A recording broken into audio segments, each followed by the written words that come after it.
a lesson in entrepreneurship that everybody wants everything for free. Yes, yeah, it's very true, sir.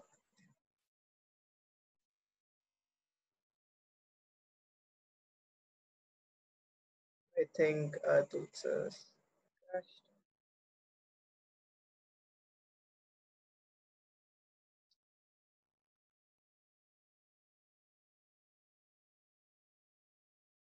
Is there?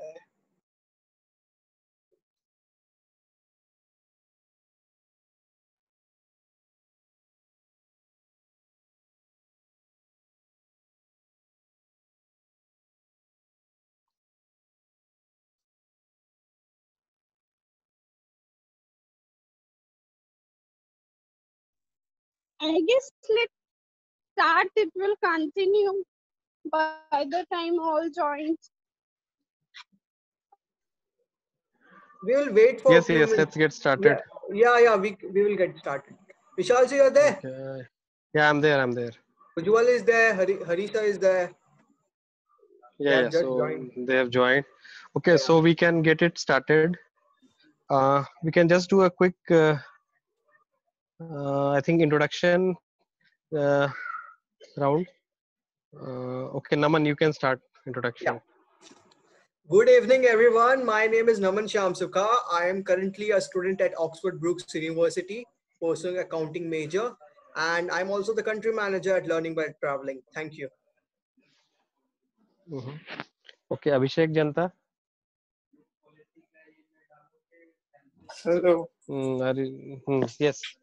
myself Akshay Kumar from Janta Group. Okay. Nandan, please.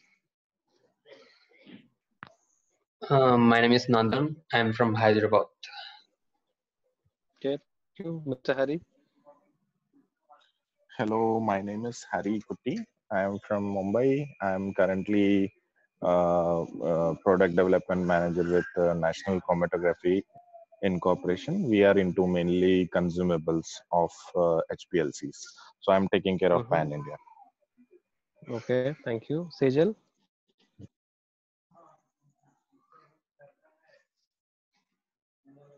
Sejal, can you hear me? Yes, sir. Hi, this is Sejal and I'm currently pursuing BBA final year from Tirthankar Mahavir University. Okay, thank you. Ujwal. Hi everyone, I am Ujjwal from Allahabad. I am pursuing BCom from University of Allahabad. Yeah. Okay, thank you. So everyone is done, I think. Okay, so today's topic is a continuation from yesterday's topic only, job versus entrepreneurship. But today we decided we will talk more on the finances part, regarding relate to job versus entrepreneurship, how the finances fluctuate. But before that, maybe we can also talk about, usually from the birth to, let's say, 20-25 years, usually we are all consuming money from our parents, right?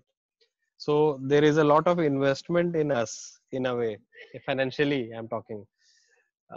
So regarding this investment, this investment can vary from few lakhs to few crores depending on the family background. So from this point, let's say if we think about this investment, कि इतना सारा investment जो हमारे parents ने कर दिया हमें, तो कहीं ना कहीं are we bound to follow what our parents say? That if our parents say कि job करो तो job करेंगे, अगर वो entrepreneurship encourage नहीं किया उन्होंने तो नहीं कर सकते हम, या entrepreneurship किया तो ही कर सकते हैं. Atul sir, maybe we start from you. Atul sir is not there. Okay, Abhishek, what do you think? Abhishek से start करते हैं. Yes. बताओ. What do you think? तुम्हारा क्या राय है? मेरा तो यही रहा है कि पेरेंट्स का काम है करना, वो इन्वेस्ट करते हैं अपने लड़का पर.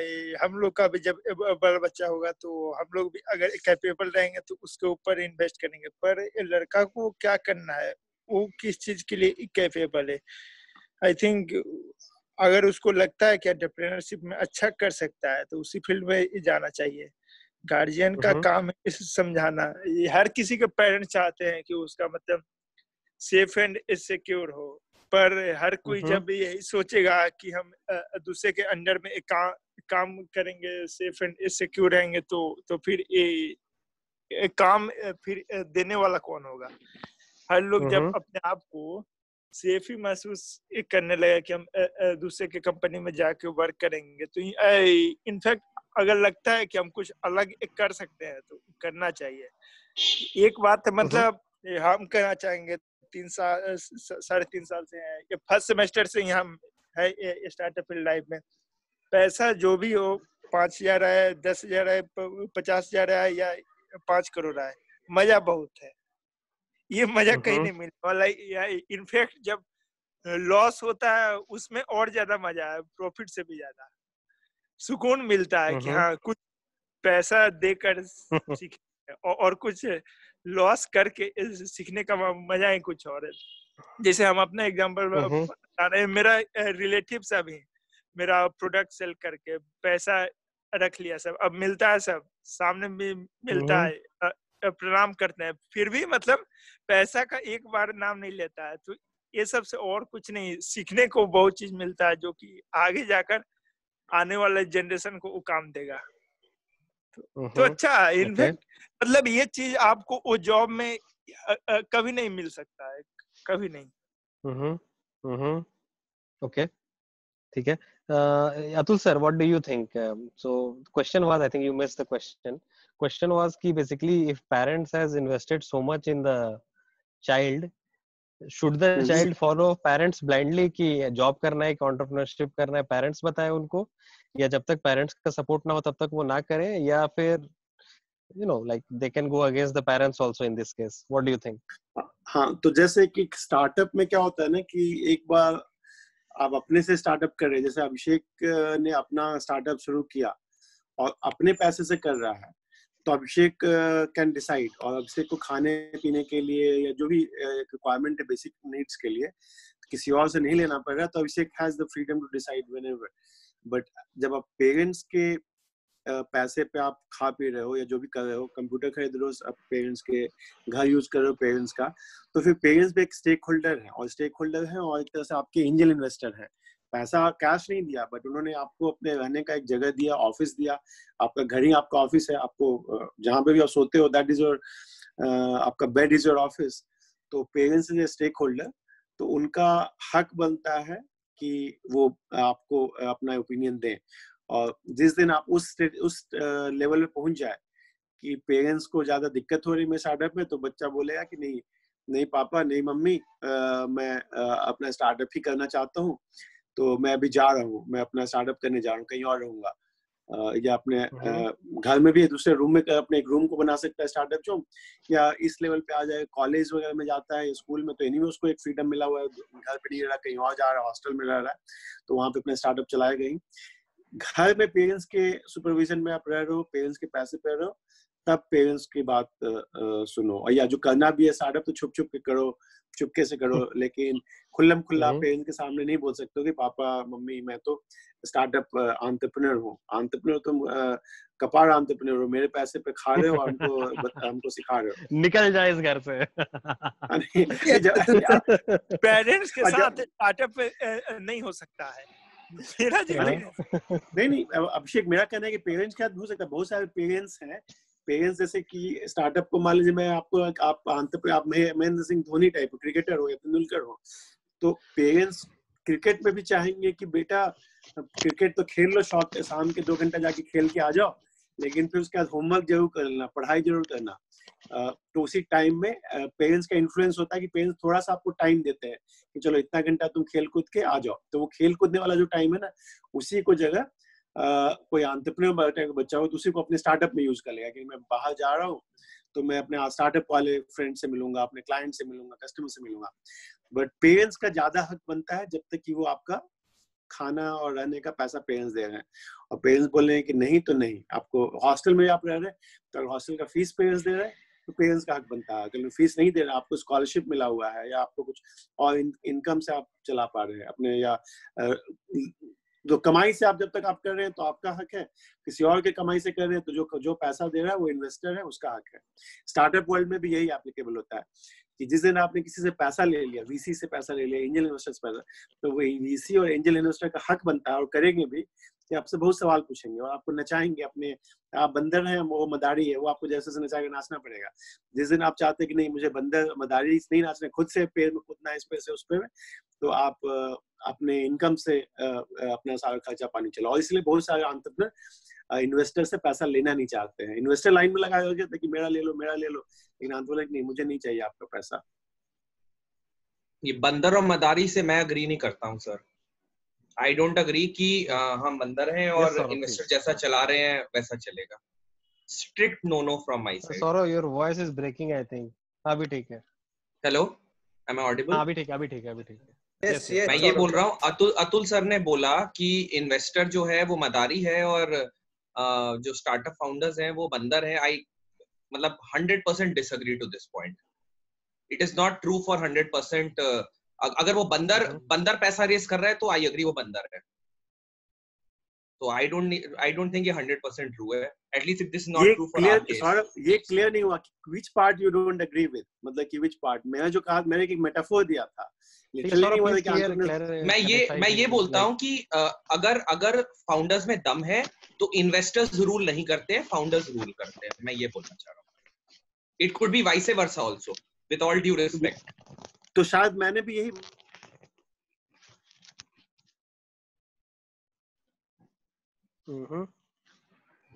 अब मैं कुछ ऐड करना चाहूंगा इस पॉइंट पे।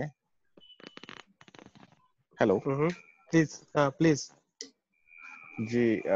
तो इन्वेस्टमेंट की जब बात आती है, वेदर इट इज स्टार्टअप और अ सेट कंपनी, जिसने पैसा means once you take money from bank, then the bank has the stake in your company.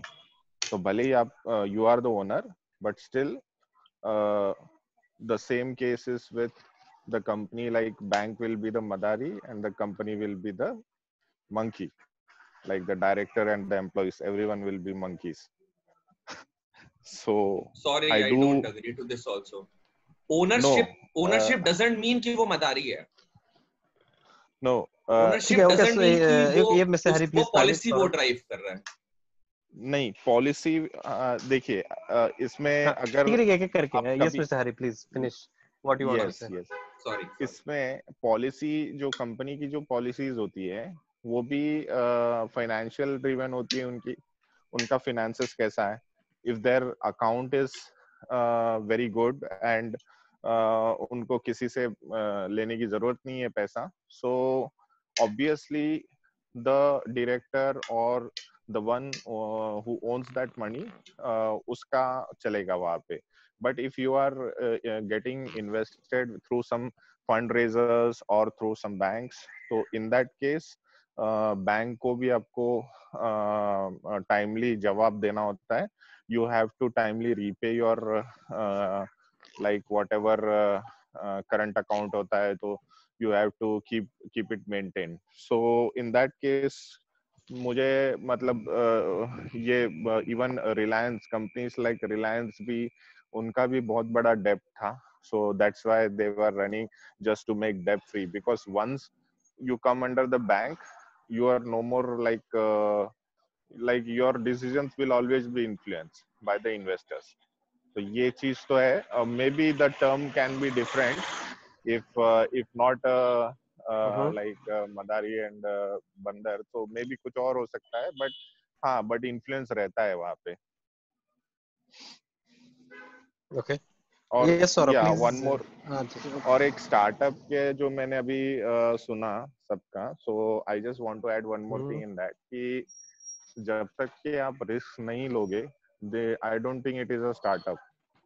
कि if you are staying at home और आपका सब कुछ एक्सपेंसेस घर से मैनेज हो रहा है and you are doing something, so definitely आप कुछ कर रहे हो, लेकिन उसमें आपका रिस्क बहुत कम है। सो मेरे हिसाब से स्टार्टअप क्या है, आपके पास आइडिया है and you are going from person to person to sell that idea or to make that your dream come true. So मुझे ऐसा लगता है कि for startup everything should be yours. There should be no family stake in that. Then you can say it is your own startup. और उस वो fail होगा तो आपका नुकसान होगा, और अगर वो सक्सेसफुल होगा तो भी आपका अकेले का ही फायदा होगा उसमें. So that's what I feel. अगर आपका मतलब फुल घर में बैठे सब कुछ मिल रहा है, then there is no risk, there is no struggle. But still लोग बोलते हैं कि मैं स्ट्रगल कर रहा हूँ, अभी रोज बाहर जाता हूँ, but that is not a thing. वो तो जॉब करने वाला भी कर सकता है. That is not a startup. Yes, Sejal has some comments. Sejal, please finish what you want to say. Yes, sir. Sir, पहले मैं आपका आंसर दूंगी about parents and startup. तो सर क्या होता है ना कि हर इंसान का एक एक्सपीरियंस होता है, और हमारे पेरेंट्स का जो एक्सपीरियंस रहा है वो हर सिचुएशन को उस एक्सपीरियंस से जज करते हैं. तो अगर आप उन ये गैप समझा सकते हो कि आपको मे बी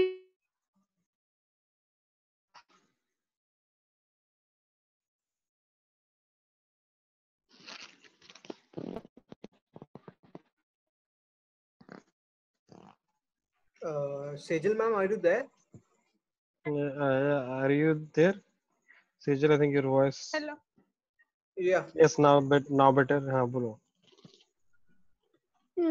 तो मतलब if you are a true salesman, you can even sell your idea to your parents.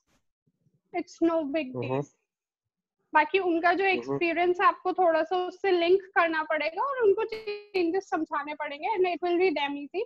बंदर एंड मदारी वाले पॉइंट से आई डोंट अग्री, क्योंकि if you are a good founder or if you are a good businessman, no one can rule you. Only you are the king and you rule yourself. मतलब अगर जो businessman होता है ना वो दूसरे का पैसा यूज करके अपना बिजनेस चला लेता है, even without getting much influence with him. So I don't agree to this बंदर वाला and Madari point. And moreover मतलब आप change कर सकते हो. It just depends on your skills, how you can. और सर बैंक की रही बात, तो बैंक वालों का भी ऐसा होता है कि if you are running it smooth and you are not giving them a chance, तो वो आपका stake कभी use ही नहीं करते. They never have to use their power. और वो काफी बाद वाले केस में होता है that they need to use your power.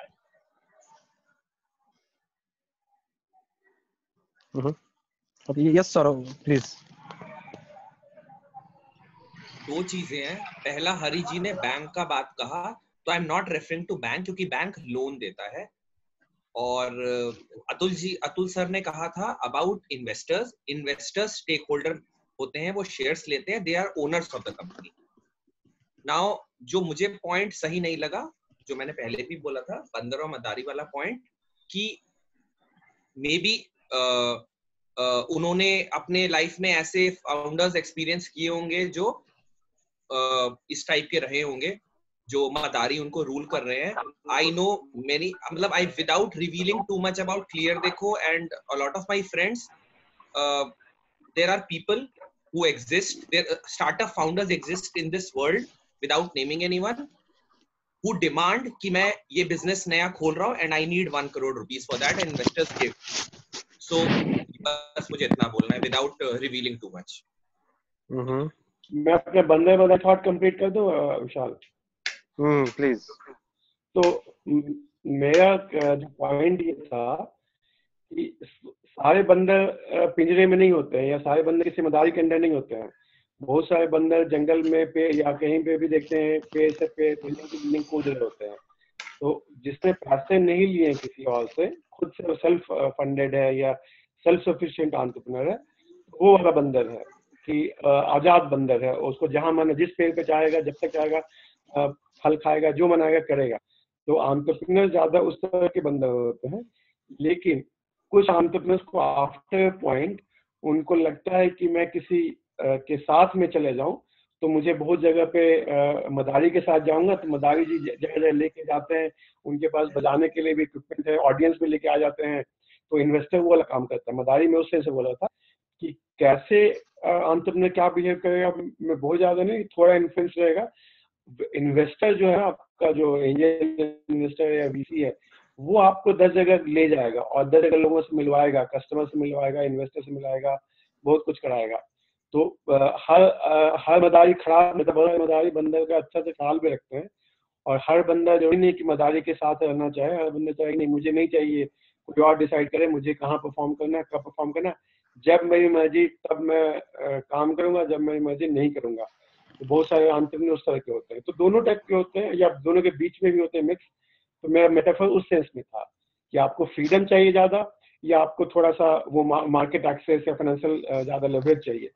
जब मोमेंट आपने पैसा लेना स्टार्ट किया किसी भी इन्वेस्टर से, तो आपका फाइनेंशियल लेवरेज कम होता है। जैसे एक बहुत फेमस एग्जांपल है फेसबुक का founder mark Zuckerberg. Mark Zuckerberg को बिल्कुल मदारी पसंद नहीं था, तो बहुत सालों तक खुद उसने बनाया, खुद कुछ क्रिएट किया,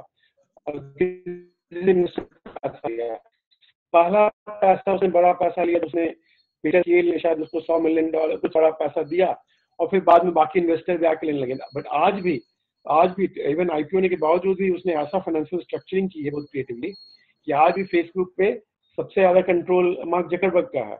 तो अलग अलग लोगों का कंट्रोल ये होता है कि कौन कितना कंट्रोल रखना चाहते हैं और कौन कितना कंट्रोल छोड़ना चाहते हैं। किसी को होता है कि नहीं, कंट्रोल से ज्यादा मुझे सक्सेस चाहिए कि जल्द से जल्द बड़ा हो जाए, मैं कंट्रोल में रहूं, कोई और रहे, इन्वेस्टर्स आए, सब सम पीपल आर कि नहीं मुझे तो पार्टनर्स का भी कंट्रोल नहीं चाहिए। पार्टनर से बनाने में उनको डर लगता है, एक के जगह 2 पार्टनर बनेंगे तो मैं 50% स्टेक हो गया, 5 बन गए तो 20% स्टेक हो गया।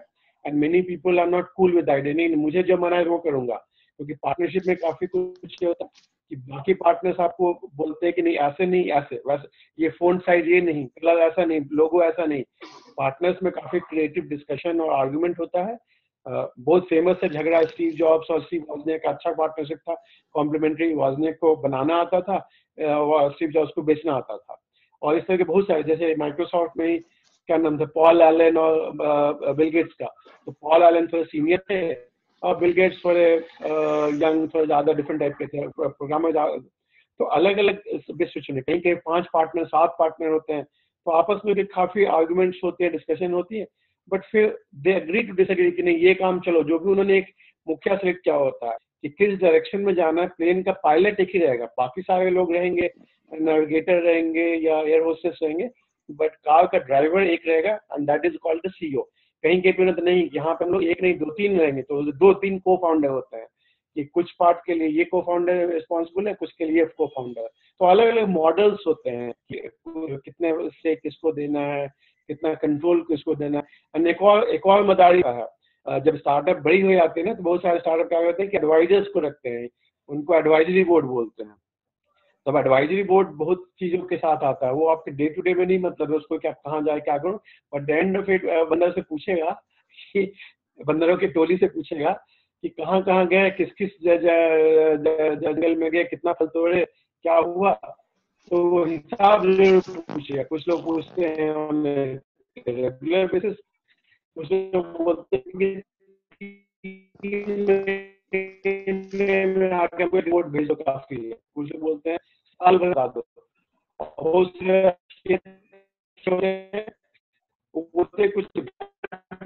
बताना अदरवाइज एवरीथिंग इज गुड। हमको जो क्वार्टरली रिपोर्ट या जो भेजते हो तो दैट इज गुड। तो अलग अलग लोगों का अलग अलग प्रेस होता है।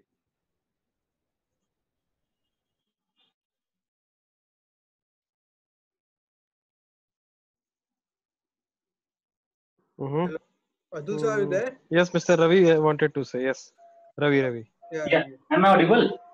Yes. Yes, sir. So on the same things, see what Saurav is saying or what Atul sir is saying, both are right, but proportion is there, 60-40 or 40-60 as per the experience. I'll put my point little bit clarity on this. Okay, even I hope Saurav will agree on this, because this is what I'm saying, very practical things, okay, which do happen. Okay, so in startups there are 2 kind of persons who be investors, and there's 2 kind of investments do happen in any company. So type of investment is debt and equity. Both will have different effect in terms of interference, or what Atul sir said metaphorically, like the bandar and madari wala khel, that happens. Okay. So when there is equity investment, there are chances you will have 40% or 60% ratio in terms of controlling your decisions in the management level. Okay, I'll put the examples. See, if you talk about Steve Jobs, 40% in favor of whom? No. I am talking about the scenario. If the scenario is equity investment, okay, the scenario will be 60% will be controlled by the investors. 40% you will have your own decisions. Okay. Now, in the other scenario, when you go for debt investments, okay, investments will have less influence on your decisions in terms of managerial decisions. Okay, not day-to-day life decisions. I'm talking about the decisions which going to be in terms of culture, in terms of ethics, and in terms of decisions with respect to the product and development. So those things where the management involves, board of director involves, that those decisions, of course, it will be influenced by 60-40 ratio in terms of equity investments. In terms of debt, it would be maybe, it will vary. It may be 10%, 5%. Even there are people who do debt investments, they will not be bothered of about your well-being or how you are doing. They will only be considered in terms of their money. Like at the end of the time period, they want their money back, and that is, you need to be promised. So they will not have much influence in terms of your decisions. So which is these two things. Again, in terms of debt and equity also, there are type of investors. If you talk about few investors who are like, who is working in some company and who has money, who wants to invest in your company. One. Second could be category of people who are associated with you in some terms. Let's say we have a close group of 20 people, and out of one Vishal who is running a company, or Saurav who is running a company, tomorrow with interactions, he found like there are persons who has a money, but he wants to invest, and then we can get a talking terms. He invested in that way. So closed group investments will have a mutual agreement in terms of taking the decisions, or maybe it will not be influential. But when a VC will invest, definitely it is going to eat up your mind, any founder's mind. And the examples are like Flipkart, what happens, to Apple, what happens, to WeWork, what happens. These all are things which is prominently came into the markets just because of the influence of VC investors and the founders. This is my point. Hope I am making it a little bit clear in terms of both the things. मैं कुछ बोलूं विशाल?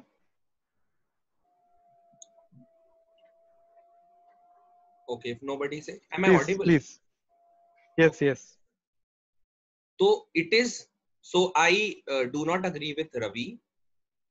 My point is, VC angel इस पे dependency नहीं होता है कि किसका कंट्रोल ज्यादा है. डिपेंडेंसी होता है स्टेक डाइल्यूशन का.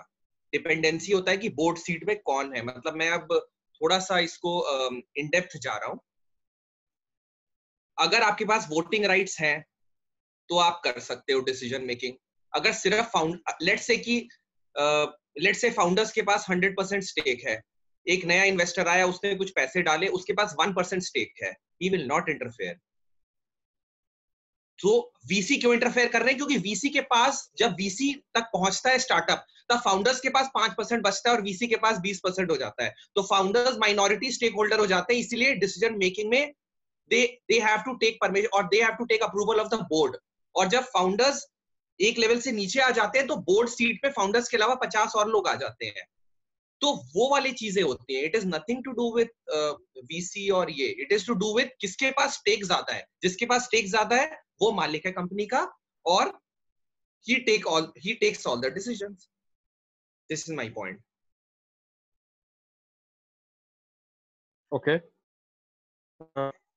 Anyone has any other thing to add? Yes, right, Saurabh. This is the point. Like when equity shares investments happen, so it will be distributed, so the people have less control in terms of communications and all. तो मेरा point है कि सौरभ ने कोई भी एक नया बात नहीं बताया जो बाकी जो रवि जी ने बोला था, हमने बोला था, सेम चीज कोई अलग अलग टर्म्स में हम एक्सप्रेस कर रहे हैं डिफरेंट डिफरेंट लोग का अलग इन्वेस्टमेंट होता है, अलग अलग इक्विटी होता है, अलग अलग स्टेक होता है। कहीं कहीं पे इक्विटी फाइनेंशियल भी होता है, कहीं कहीं एक्सपर्टीज के रूप में होता है। कोई आदमी का होता है कि उस कंपनी में मेरा कोई फाइनेंशियल कोई स्टेक ही नहीं है, लेकिन मेरा इन्फ्लुएंस है क्योंकि मैं उस सब्जेक्ट का बहुत बड़ा एक्सपर्ट हूँ। मान लीजिए कि एआई की स्टार्टअप है और एक पैसा नहीं लगा, लेकिन उस एआई स्टार्टअप में मेरे पास इतने सारे एल्गोरिथम्स और इतना नॉलेज है कि वो स्टार्टअप जो है मुझे उन्होंने एडवाइजर के रूप में रखा हुआ है। तो अलग अलग तरह का कॉन्ट्रीब्यूशन होता है। पैसा is one of the main things but not the only thing. पैसा के अलावा एक्सपर्टीज, आपका नेटवर्क, एक्सपीरियंस, बहुत कुछ काम आता है। तो अलग अलग स्टार्टअप्स को अलग अलग चीजों की जरूरत होती है अलग अलग टाइम पे। That's all.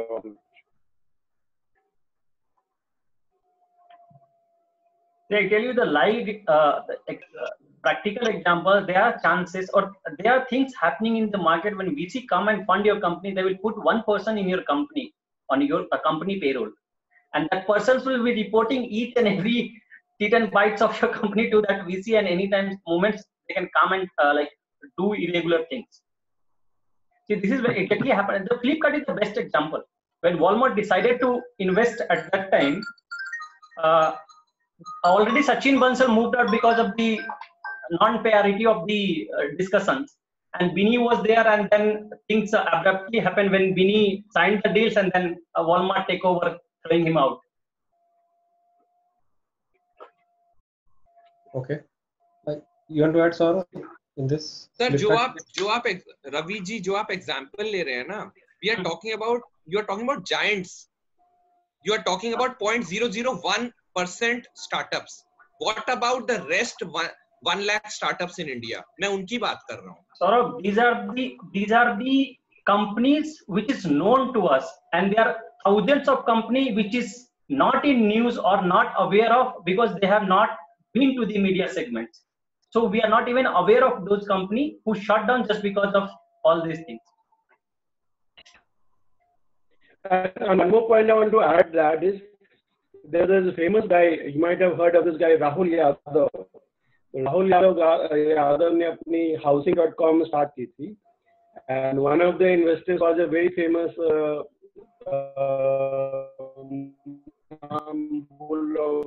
SoftBank से उठाया था राहुल ने. बहुत बड़ा इन्वेस्टर था. तो राहुल यादव IIT, राहुल यादव को काफी ज्यादा इंडिपेंडेंस, आजादी पसंद वाला आदमी था. IIT Roorkee one of the IIT से था. राहुल यादव को पसंद नहीं आई, तो राहुल यादव ने कहा कि इन्वेस्टर और राहुल यादव के बीच में काफी आपस का डिफरेंस हो गया. तो फिर राहुल यादव ने अपना इन्वेस्टर को बोल दिया कि टाटा स्टार्टअप्स कभी कभी दूसरे इन्वेस्टर से खोल लेते. जैसे मैं अगेन फैमिली एग्जांपल देता हूँ कि मान लीजिए कि सौरभ दयाल ने कंपनी स्टार्ट की, उनको भी अपने भैया से मान लीजिए पैसा इन्वेस्टमेंट उनको मिला क्लियर देखो में, लेकिन किसी बात पे चला कि सौरभ दयाल को लगा कि नहीं भैया वो ज्यादा इंटरफेयर कर रहे हैं, भैया तो क्या भाभी भी इंटरफेयर कर रही है. तो उसके बाद सौरभ को लगा कि नहीं भैया हम लोग भाई भाई ठीक है, बट ये जो मेरा बिजनेस है ना वो हम पे छोड़ दीजिए. और सौरभ अपने ही रेवेन्यू से कमा ले रहा है, नहीं भी तो कोई और एक चाचा या मामा है वो उनसे बोला कि हाँ चाचा जी ये आपको पता है कि बिजनेस में कितना अच्छा ला रहा हूँ, कितना ग्रो है, 50 लाख दीजिए तो एक और 2000 सेंटर में खोलना चाहता हूँ. तो बहुत सारे क्वेश्चंस होते हैं अलग अलग जगह की, अलग अलग सिनेरियो. कोई कैच ऑल नहीं बोल सकते. हर स्टार्टअप कहानी अलग है, हर इन्वेस्टर की कहानी अलग है, लेकिन ये जो चॉइस है ना, फ्रीडम और कंट्रोल का बीच में डिलेमा, वो हमेशा startup and investor. Nandan wants to say something. Please, Nandan. Hi everyone. Regarding the question, after the BTech or after the degree, the parents are forcefully making the students to join a job or into entrepreneurship. According to me, if the person is having an entrepreneur skills or the mindset, he can able to convince their parents. Like he can ask them a 1 year of break, or he can make a nice amount of money and show it to the parents. Like I can make a money, and this was the process he can make. I think so. And regarding the investment or what are you talking around the time, I want to ask a question. As Saurabh told, all the hold has to be on the CEO or the head. Yeah, it could be like a 51% could be the nice, like he can hold a company.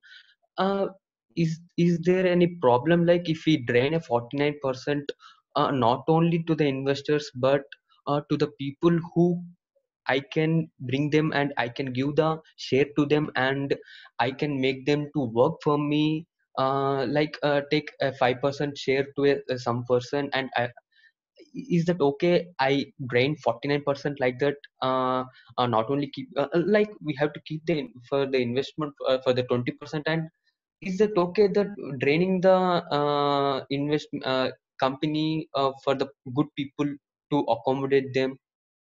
Can anyone explain to this? So basically, Nandan, you are asking diluting the stake so that, let's say, the main founder stake Yes. is lower than 50%. Is that dangerous? That's what your question is, right? Yeah. So I think, Saurav, you can be the better person to answer this. If the stake goes for 1% less than 50%, what do you think the power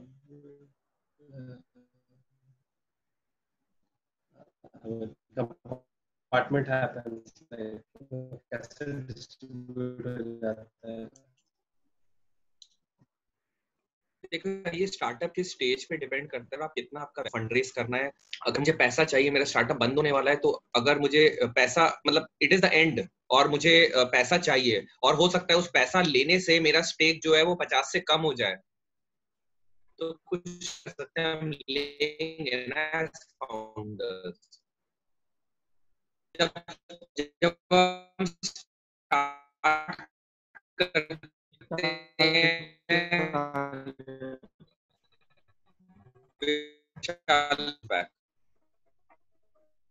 You can continue, Ravi sir. So my point, opportunity cost हमेशा involved रहता है, not only in the running successfully, but still he is having opportunity cost in terms of, let's say, 10 people approached him. Now he will be deciding factor